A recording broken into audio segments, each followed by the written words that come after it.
Eto, ayokong bigyan ka ng masamang kaisipan, Kayla, pero paano kung may babae sa Bernard?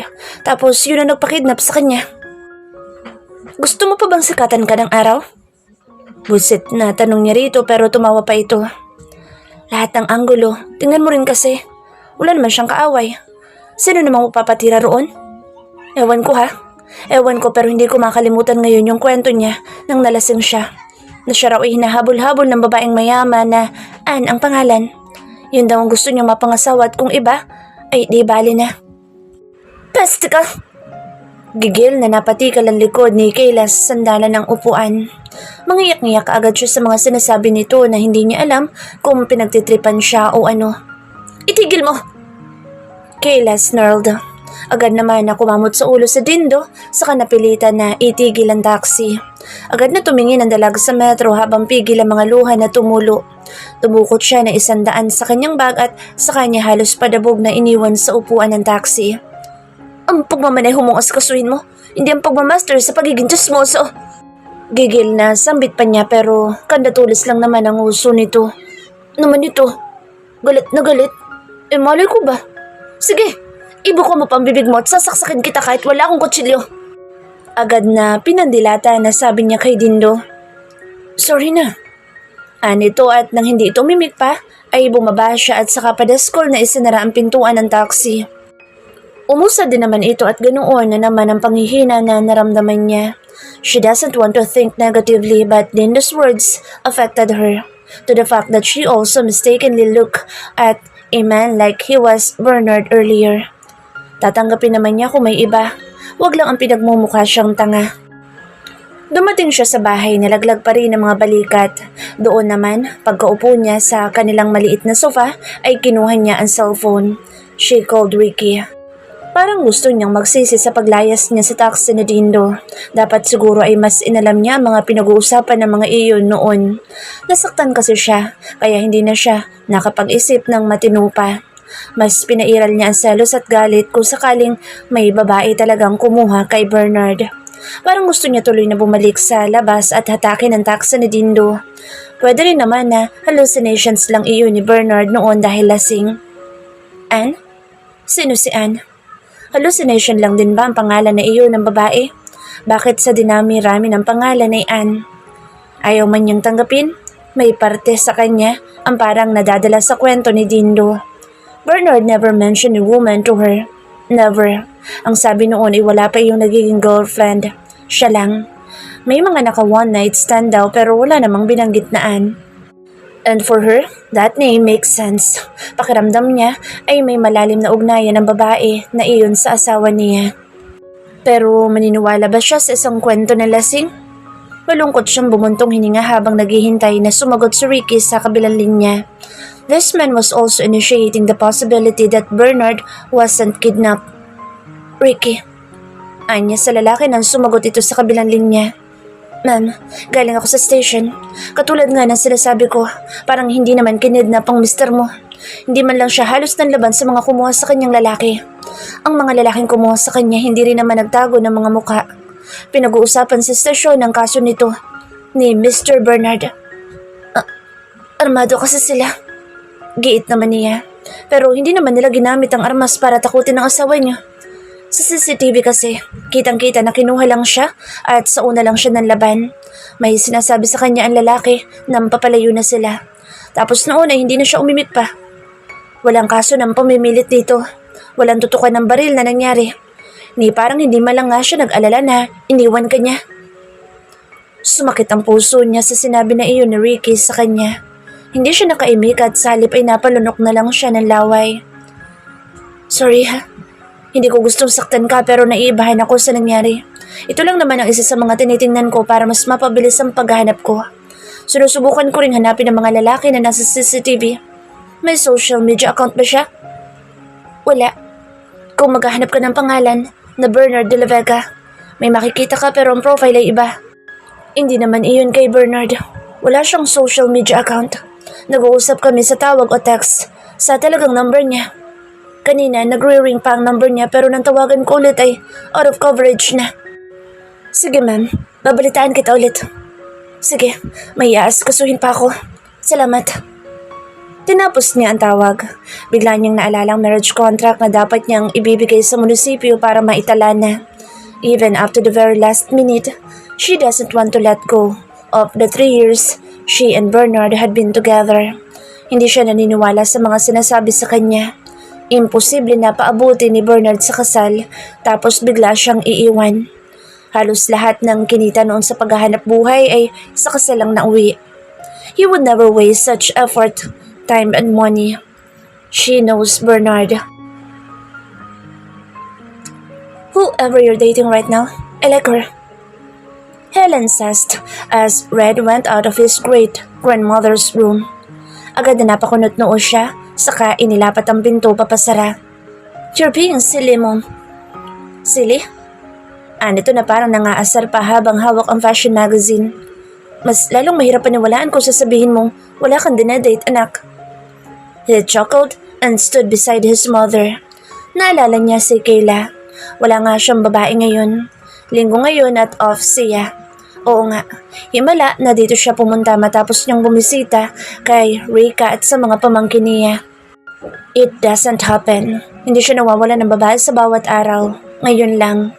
Ang dami sa kanyang nag-iimbita na lumabas mula pa noong Biyernes ng gabi pero matyaga siyang naghihintay para sa gabi ng Linggo. And that night is tonight. Wala naman siyang mayaya. Si Ricky sana ang niyayaya niya na uminom sa kanyang pub. Pero busy daw ang kaibigan niya. Oliver and Charles were different from Ricky. Si Ricky kakilala niya mula sa pagkabata. Ang ama kasi noon ay hired investigator ng kanyang ama. Sa tuwing nagkakaroon ng problema at kung may gusto ang daddy niya na paimbestigahan na tao. Bakit ganyan ang tingin mo, anak? Helen asked him. Napabalik siya sa katinoan. Am I staring?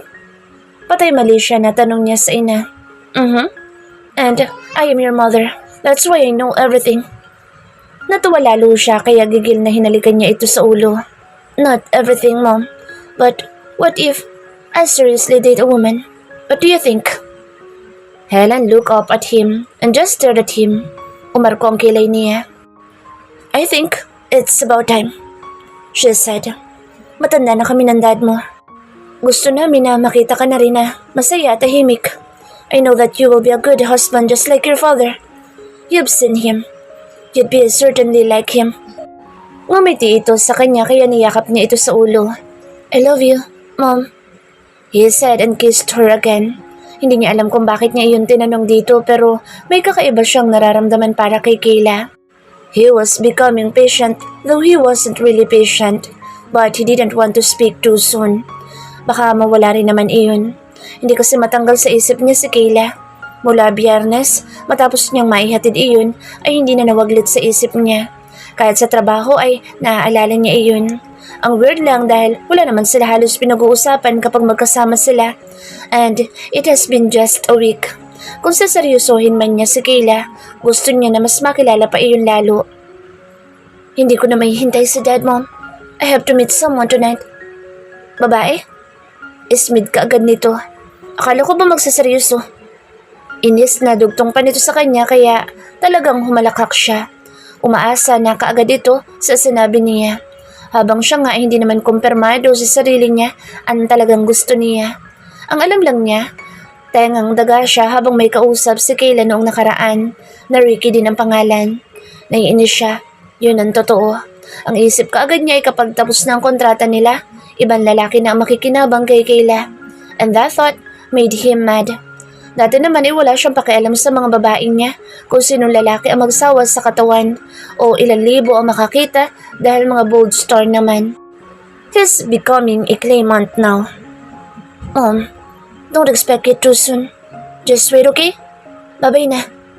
He told her and kissed her again. Uuwi ka ba rito?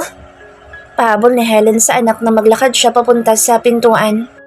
No, baka sa pub ako. O sa hotel, o sa condo. I'll give you an update so you will not worry. Okay, that's quite enough for us. Take her, Red. Thank you, Mom. Naglakad siya habang nilalaro-laro ang kanyang susi na dala hanggang sa makasakay siya sa kanyang kotse. He turned on the stereo because he felt like he was in the mood to listen to a song. Rak-rakan nang umeere kaya napangiwi siya. lang niya, biglang pumakla ang pandinig niya sa rakrakan na tugtog kaya naghanap siya ng maayos na musika. A soft song aired. Yun ang mas tipo niya. Uwi siya ng maaga dahil maghihintay siya kay Kayla sa kondo. Magluluto siya ng pagkain, yung madaling lutuin. Kalmado siyang nagmamaneho. Nagminor sa may crossing at traffic light. It was already green as soon as he tried to brake, so he continued. Nagpatuloy siya pero kisap mata na ang sasakyan mula sa linya ng stop ay dire-diretso pa rin. Agad siyang napapreno dahil wala siyang lulusutan. If he would move forward, aabutin niya ang nasa unahan niyang sakyan. Damn you! Singhal niya ng promeno rin bigla ang sakyan na babangga sana sa kanya. Agad siyang bumaba, galit na galit. Bumaba din ang sakay ng pick-up. You son of a bitch! Red yelled out of his anger. I didn't notice the light. Ani naman na lalaki naka-sunglass pero masama ang tingin na ipinukol niya roon. A woman hopped out of the passenger side too, but he never paid attention. Lalong uminit ang ulo ni Red nang magtanggal ng sunglass ang mayabang na lalaking babanggain sana siya dahil sa matinding katangahan. Bernard de la Vega. Walang humpay ang higop ni Kayla sa kanyang hawak na mango shake. Ito talaga ang kanyang paborito sa lahat. Pero dahil 120 pesos ang isang large size na baso, hindi siya nakakabili. Now, she has money and she has to enjoy it, even just for a bit. Hindi naman siguro kalabisan na inilibre niya sa Berna at ang ate Rose niya ng sine at kumain sila sa isang fast food sa loob ng SM. Gusto rin kasi niyang maglibang. Tutuloy na siya sa kondo pagkagaling dito. Eksakto naman ang oras dahil papagabi na rin naman na talaga. In fairness nga pala sa'yo, Kayla. Napagandang katayuan mo sa kumpanya na maging heart cleaner ka ng kaibigan ni boss. Nung hindi ka nakapasok, ay may dumating na medical certificate. Ani Berna, nagkasakit ka? Nag-aalala naman kaagad na tanong ng ate Rose niya. Hindi naman ate, medyo marami kasi akong trinabaho. Naawa siguro si Sir Red sa akin kaya sabi kahit umabsent ako. Ayoko nga sana dahil sa Dennis. Sus ko, dakilang kontrabida. Sagot naman niya at casual lang siya para hindi siya mapaghalataan na may ginagawang kung anong kababalaghan. Akala ko kung ano na. Rose said with a sigh of relief. Kapag may naramdaman ka, magpatingin ka kaagad. Ang daming stress sa buhay mo. Uso rin naman na magpahinga. Hindi naman sa insan pero sa tingin ko ay ginagawa mo naman ang dapat para mahanap ang asawa mo. Huwag mong gaanong abusuin ang katawan mo. Ang kalooban ng Diyos ang mangyayari. Kung ibabalik sa iyo si Bernard, ibabalik siya ng nasa maayos na kalagayan. Ang mahalaga ay hindi ka naging pabayaan na asawa. Pangaral sa kanya ni Rika. Tumango si Berna sa sinabi ng ate niya. Tama sa ate Rose, Kayla. Nakikita naman namin ang lahat ng sakripisyo mo. Mahirap na ikaw naman ang bumigay sa pagkawala niya. Naniniwala din ako na may dahilan lahat kaya pakatatag ka lang. Wala nang masasabi si Bernard sa ginagawa mong pagsusumikap na mahanap lang siya. Gusto niyang maluha kaya idinaan na lang niya sa paghigop muli sa kanyang mango shake. Salamat naman at may mga nakakakita na lahat ng pagod niya. Pakaramdam niya kasi kulang pa at napakalaki ng kanyang kasalanan na inililihim niya sa lahat. Nagpatuloy siya sa paglalakad. Tahimik lang hanggang sa mapadiretso siya ng tingin sa isang pamosong restaurant. Nakita niya ang matandang umakyat sa floor building ni Red. Kamakailan lang, yung nag-alok sa kanya ng mag-bowl daw. Kausap no na isa ring matanda. We fought, of course. Ang lalaki na ang tawag ni Red ay Claudio sa pagkakatanda niya. And just because the restaurant was an open restaurant, she was able to hear the old man's voice. Nakagwardya sa mesa ng mga iyon ng ilang mga kalalakihan na kasama rin noon sa Montaves. I never imagined that my only grandson would marry a pauper. Tila inispa na sambit noon na napamotion pa sa ere. Napaismid siya sa narinig lalo na nang tumawa ang kaharap noon na matanda rin. That's why I got him and gave him all his demands. And getting away from that marriage, it's so easy. Kapag ayos na ang lahat ng mana at negosyo, kisap mata lang ang annulment. I don't care as long as he gets away with that social climber. He got me on that. Ang paglayas niya ay hindi ko siya pinilit na bumalik pero ang mag-asawa ng pobre. Umiling iyon. Hell no. Yabang. Nagpatuloy siya sa paglalakad matapos na magmarites. Tumingin siya sa kanyang orasan tapos ay sa kanyang cellphone. Lumaki ang mga mata niya nang mapansin na may message na pala. Ang dalawa naman ni Rose at Berna ay nakatitig sa mga manikin na nakadisplay. Pasimple niyang tiningnan ang cellphone. Sir Red, calling. Inay, tumatawag na si Pantawid Ekonomiya. Hello? Alanganin niya sagot. Hi. Anito kaya napangiti siya ng hindi sadya. Where are you? Nandito pa po sa SM. Kasama ko po si Ate Rose at si Berna. Papunta na rin po ako sa condo. Saang SM yan at papasundo ko na kayo kay David? Po? Magta-taxi na lang po ako. Opo, Sir Red. Pasundo po sa kotse para feeling niya yamanin din ako. Bulalas na Berna nang habulutin ang braso niya. Pinandilatan niya ang kaibigan dahil baka magalit si Red pero nang idikit niya sa tenga niya ang aparato ay tumatawa ito. Okay, David coming up, he said. Pasensya na po kayo, sir. It's okay, sweetie. Text me the address. Sus ko, baka kung anong maidaldal ng mga ito kay David. Malaman pa ang lihim ko. Opo, salamat po. Sige, bye. Hindi siya sumagot kahit gusto niya magbabay. Ayaw niya maging feeling close rito. Ayaw niya maging close dito. Tama na ang may nangyayari sa kanila sa ngalan ng pera. Yun lang at tapos na. Ano pang kulang? Tom. Parang maiihi si Red habang nakatingin sa maliit na mesa. Kahit na si Muse ay parang nalilito sa kanya dahil nakatunga nga lang. Hindi mahiwalay ang mga mata sa kanya. Why is it so darn hard to prepare a table in his dish? Ang niluto lang naman niya ay sweet and sour na meatballs. Homemade meatballs. What do you think, Muse? Pwede na ba ako maging boyfriend? Anya sa pusa na ang sama ng tingin sa kanya. Hindi niya alam bakit niya ito ginagawa para kay Kayla.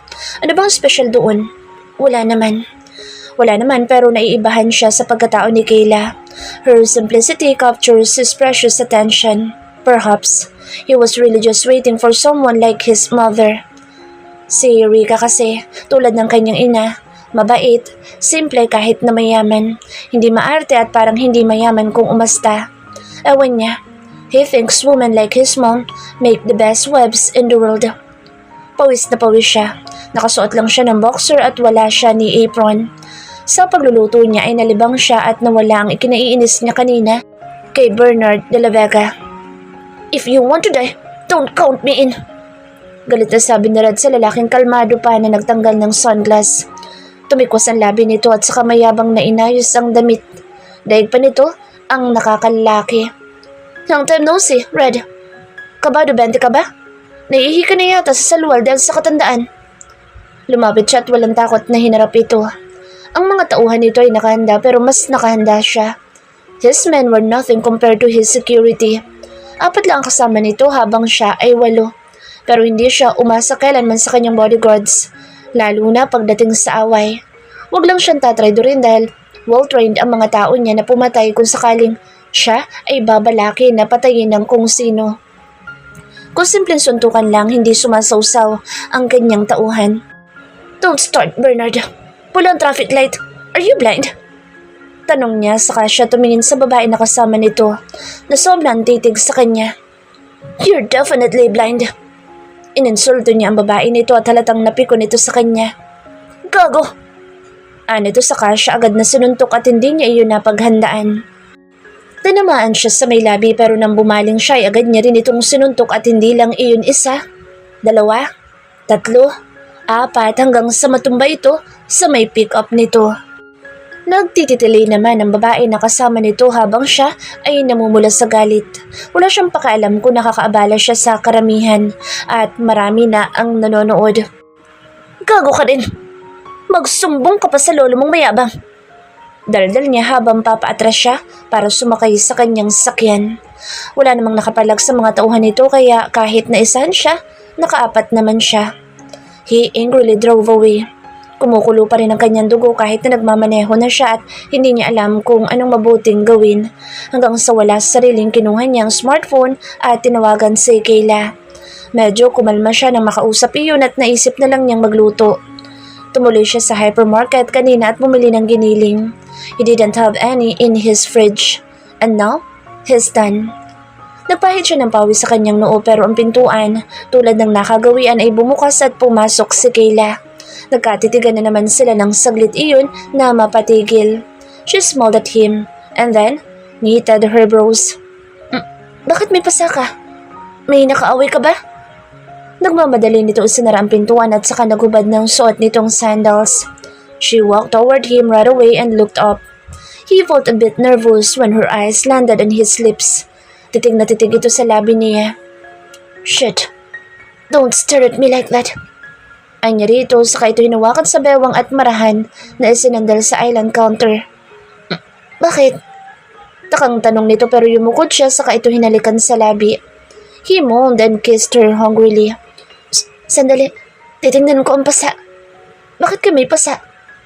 Usisa pa ni Kayla saka siya medyo itinulak. May nakasuntukan ako. Suntukan? Gimbal na tanong nito. Boss, CEO, President, Bilyonaryo. Suntukan? Her eyes widened so he looked. Bawal ba? Tanong niya at feeling niya ay nagpapakute pa siya rito. Bawal kasi public figure ka? No, sweetie. Lihim ang pagkatao ko. I am not an influencer or a public figure. Pwede ako manuntok kapag ginusto ko. Ani naman niya rito, saka siya napapamewang. Huminga ito ng malalim. Kahit na, hindi ka naman tambay para makasuntukan. Tamo, nasira ang mukha mo. Pero gwapo pa rin ako. Anya, kaya para itong nahihiya ng umiti saka umiling. Pawis mo? She said and wiped his forehead. Tumingin ito sa mesa. Ay, may pagkain? Nagluto ka? Masayang tanong nito sa kanya. May dala akong mango shake para sa'yo kasi masarap ito. Naalala kita. Tapos binigyan ko si Kuya David. Hindi pa ito tunaw, tamo. That's so big, Red said. But thank you. Hindi mo ito kayang ubusin? Large lang ito. Sinipat-sipat pa ni Kaylang hawak na shake tapos ay tumingin sa kanya. Akin na lang ang kalahati pag ayaw mo na. Natawa siya. Ibang klase rin itong mamigay. Binabawi ang kalahati. Hati tayo. Ani na lang niya. I'll just get my shirt and we will eat together. You can say no, even though you're full. Kakain ako. Ani to kaya napangiti siya saka siya tumalikod para mag-shower ng mabilis saka magbihis. So ulitin, huwag ka makikipagsuntukan ha. Mahirap ang tao ngayon. Masasama na ang mga ugali nila. Red paused for a while and smiled to himself. Yes, ma'am. Nakangiti si Kayla habang nakatingin sa pagkain sa maliit na salaming mesa. Effort. Yun ang tawag sa nakikita niya ngayon. Billionaire. President nagluluto. Hindi niya ipapahiya iyon sa pinagsumikapan noon na lutuin. Kita naman ang pagod noon dahil halos maligo na sa pawis kahit na ang lamig-lamig sa kondo. Napalinga siya. Yun lang, nagkalat ang lahat. Ang kutsilyo, ang kaserola, plato, tissue, mga balat ng gulay at kung ano-ano pa. Mag-e-effort din pala siya sa pagliligpit ng kalat. Yumukod siya tinalikan ng pusa na hindi tumitigil sa pagpapapansin sa kanya. Tapos, ibinabana niya ang kanyang backpack sa island counter na walang dumi.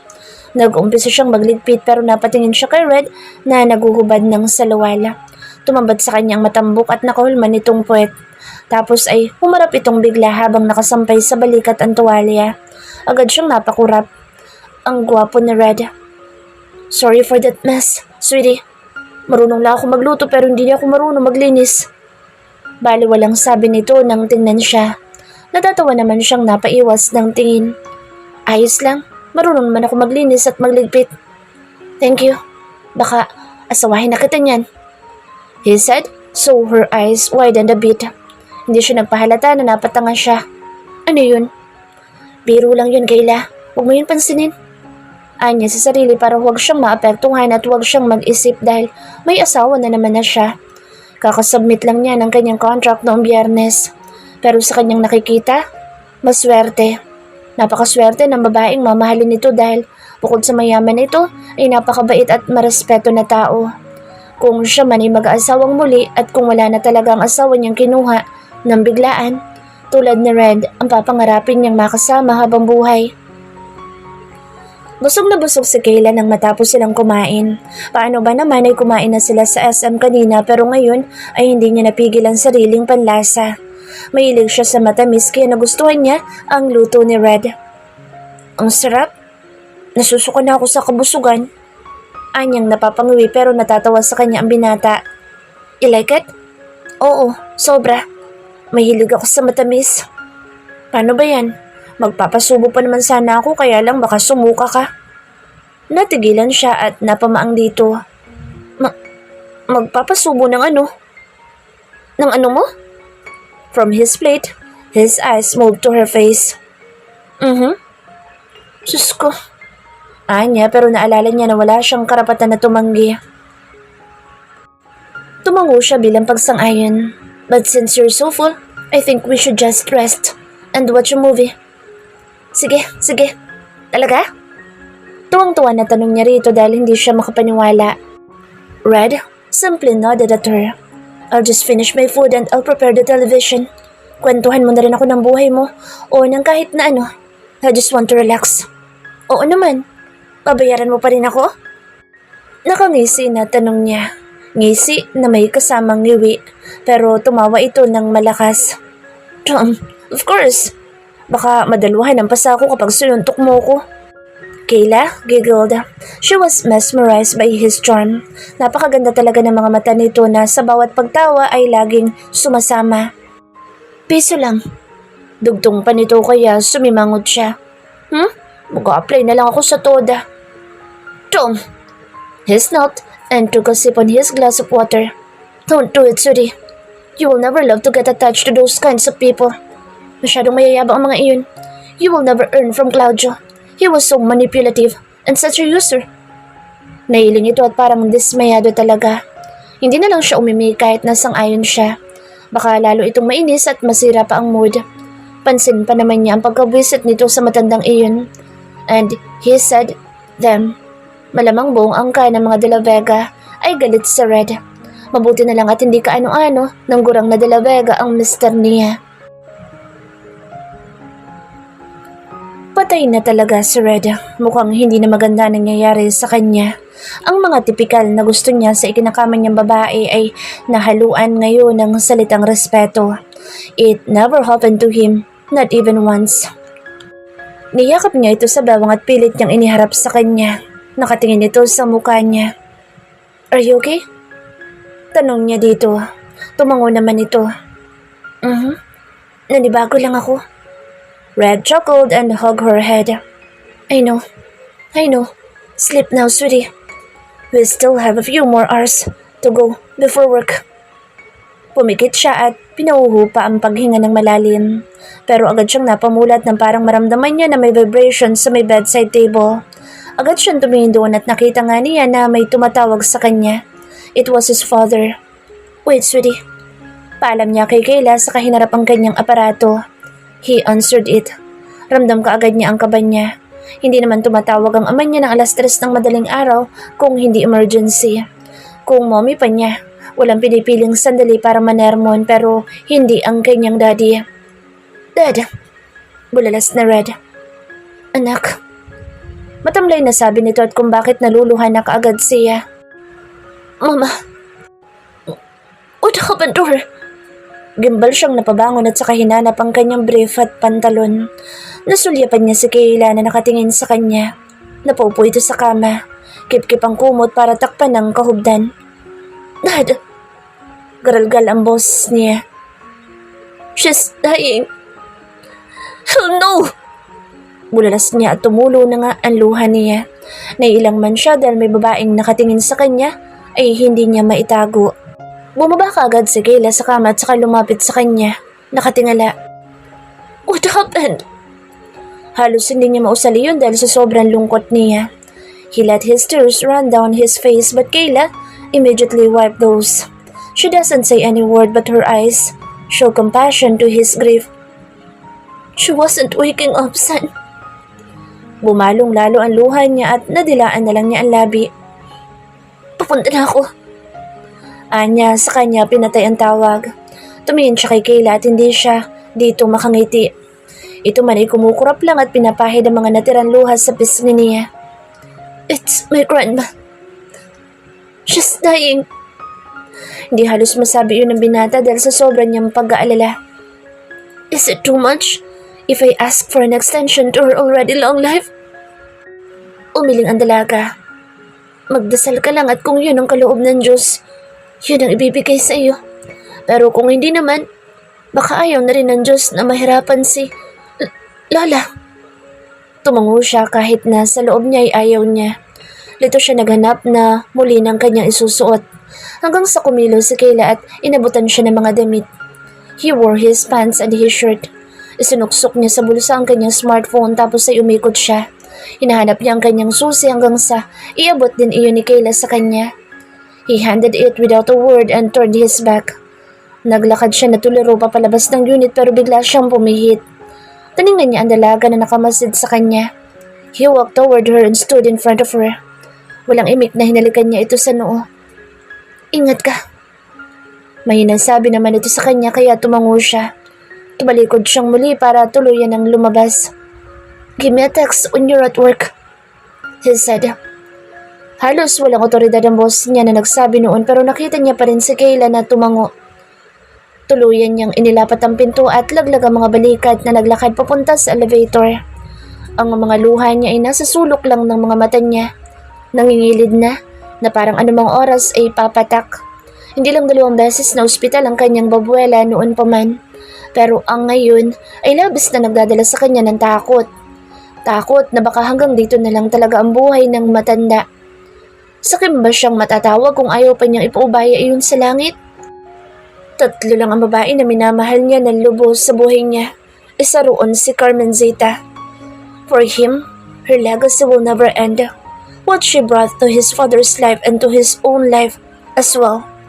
Ang pangaral ay hindi natapos mula sa kanyang pagkabata hanggang sa siya ay tumanda. It's so painful to see his great-grandmother suffer and if it's really her time, Kayla was right. It's time to let go.